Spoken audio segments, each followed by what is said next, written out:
దాన్ని అమలు చేసే బాధ్యత మీదని మరొకసారి మీ అందరికీ తెలియజేస్తున్నాను.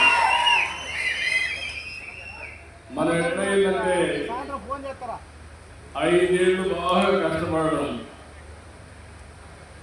మళ్ళీ ఎలక్షన్ లో మనంతా కొంచెం ఏమర్పాటు రావడం, మళ్ళీ 5 ఏళ్ళు మనం చేసిన పనిని విధ్వంసం చేయడం, మళ్ళీ మనం బిల్డప్ చేయడం పరిపాటి అయిపోయింది.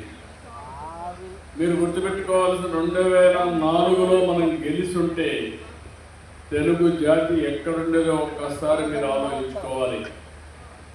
2019లో మనం గెలుచుంటే ఈ పాటికి ఆంధ్రప్రదేశ్ ఏ స్థాయిలో ఉండేదో మీరు ఆలోచించుకోవాలి.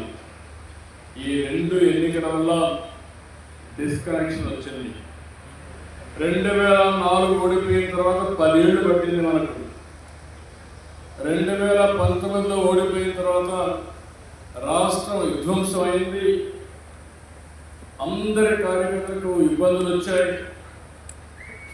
ప్రాణాలు గుప్పిట్లో పెట్టుకొని మనం బతికే పరిస్థితికి వచ్చింది. అందుకే మీలో ఒకటి నేను కోరుతున్నా, ఈ రోజు నుంచి మళ్ళీ ఓడిపోతామనే మాట ఎవ్వరూ మాట్లాడకూడదు. ఎన్ని ఎన్నికలు వచ్చినా అన్ని ఎన్నికలు మనమే గెలుస్తున్నాం.